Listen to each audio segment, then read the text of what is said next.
వ్యతిరేక ఓటుతో తాను గెలవబోతున్నానన్నారు కరీంనగర్ బీఆర్ఎస్ ఎంపీ అభ్యర్థి వినోద్ కుమార్.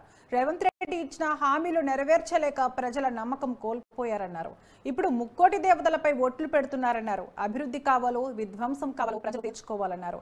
IIIT కరీంనగర్ కి రావాల్సి ఉన్న బండి సంజయ్ నిర్లక్ష్యం వల్ల రాలేదన్నారు. Smart city Kothapalli Manoharabad line తెచ్చి చూపించాలన్నారు. కాంగ్రెస్ పాలనతో వ్యవస్థలన్నీ విధ్వంసమయ్యాయని, కరెంటు కొరకు రేవంత్ పాలనే కారణమని మండిపడ్డారు. బీజేపీ పాలనలో డీజిల్, పెట్రోల్ సహా నిత్యావసర ధరలన్నీ పెరిగాయి. మతంతో మోడీ వ్యవహరిస్తున్నారన్నారు. గతంలో కాంగ్రెస్ నుంచి మా పార్టీలో చేరిన కార్పొరేటర్లే మళ్లీ వెళ్లిపోయారని, వాళ్లను కాంగ్రెస్ మళ్లీ గంపగుత్తుగా కొనుక్కుందన్నారు. గంగుల కమలాకర్ మా పార్టీని వీడిన వాళ్లకు ప్రజల్లో మద్దతు లేదన్నారు. అలాంటి అవకాశవాదుల గురించి ప్రజలు ఆలోచించాలన్నారు. పార్టీ వదిలిపెట్టిపోయి ఈ ఎన్నికల్లో నేను ప్రజల కోసం పనిచేస్తుంటాను కదా, కరీంనగర్ పార్లమెంట్ నియోజకవర్గ అభివృద్ధి కోసం మాట్లాడటోను కదా. రేవంత్ రెడ్డికి ఇష్టం ఉంటుంది మా పార్టీని ఇబ్బంది పెట్టాలని, లేదా అభ్యర్థికి ఉంటుంది. ఇప్పుడు పోటీ చేసే కాంగ్రెస్ అభ్యర్థికి ఉంటుంది, ఆయన గెలవాలని చెప్పి లొంగ తీసుకోవాలని చెప్పి ప్రయత్నం చేస్తారు.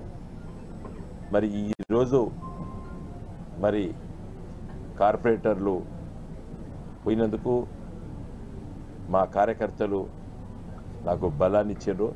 అన్న నీ ఎంబడున్నాం, మీకేం కాదు, మేము కష్టపడతాం, ఇంకా కసితో పనిచేస్తామని చెప్పి కూడా మా కార్యకర్తలు ఆ డివిజన్లలో చెప్తున్నారు. ఏదేమైనప్పుడు కూడా నేను తీవ్రంగా రేవంత్ రెడ్డి గారిని ఈ ఎన్నికల సందర్భంలో ఇలాంటి కార్యక్రమాలు, సరే పార్టీలు ఎన్నికలు లేని సందర్భంలో అటు ఇటు పోతారు వస్తారు చేస్తారు, అది వేరే విషయం. ఏదేమైనప్పటికీ కూడా నాకు బాధ కలిగించినందుకు నేనైతే బాధపడుతున్నా. కంపల్సరిగా మా కార్పొరేటర్ మిత్రులకు ఈ టైంలో నన్ను ఎన్నికల సందర్భంలో వదిలిపెట్టుకోవడాలి, ఎందుకంటే ఉన్నది చెప్తాను నేను. కాబట్టి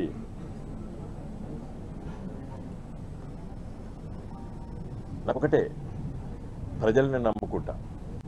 నేను కరీంనగర్ నగర ప్రజల్ని, నేను మీ ద్వారా మీడియా మిత్రులతో ఈ ప్రెస్ మీట్ పెట్టింది ఇందుకోసం. కరీంనగర్ నగర ప్రజల్ని పత్రికా విలేకరుల ద్వారా ఈ సందేశాన్ని ఇచ్చేది ఏంటంటే, మీ అండ నాకుంటే చాలు, నేను చేసేటువంటి పనులకు మీరు అప్రిషియేట్ చేస్తున్నారు. ఈ రోజు కాంగ్రెస్ పార్టీ అందరూ గంపగుత్త కొనుక్కున్నది. అంతో ఇంతో కొంచెం రూలింగ్ గవర్నమెంట్ కదా, కాంగ్రెస్ పార్టీ కొన్ని ఓట్లు పడుతుండే, కానీ ఇవి ఏమైనా నాయకులు మొత్తమైనట్టే వీళ్ళు వాళ్ళు. ఎందుకంటే 4 రోజులు బీఆర్ఎస్ పార్టీ వినోద్ కుమార్ ఓటేయమని చెప్పి తిరిగిన నాయకులు నిన్న పొద్దున వరకుండి ఇవాళ కాంగ్రెస్ పార్టీ పాంప్లెట్ పట్టుకోకపోతే ప్రజలు ఏమనుకుంటారండి? ఉంటాయా? ప్రజలు ఏమనుకుంటారు తెలియదా? 4 రోజులు బీఆర్ఎస్ పార్టీలో ఉండి జై వినోద్ కుమార్ జై కారుగుర్తాన్ని ఇవాళ పొద్దున కండు వేసుకొని చేయకూడదు ఏమంటే ప్రజలు ఇప్పటికే మా వాడ చెప్తున్నారు, చూసిర్రా మేము ఫస్ట్ నుంచి నమ్ముకున్న మేమే, ప్రభుత్వం మారంగానే ఈ ప్రభుత్వం వచ్చిర్రు, ఈ ప్రభుత్వం మారంగా మళ్ళీ అటుపోతాను, కానీ మేము నాయకులు ఇక్కడే ఉంటాము. తెలంగాణ ఉద్యమంలో తెలంగాణ కోసం తీసుకొచ్చినప్పుడు వీళ్ళు లేరు, తెలంగాణ ఉద్యమంలో వీళ్ళు లేరు.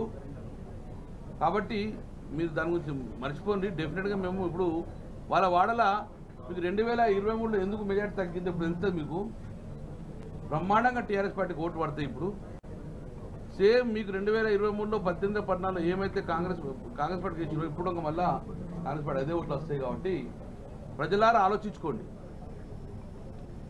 ఇంత అవకాశవాద రాజకీయాలు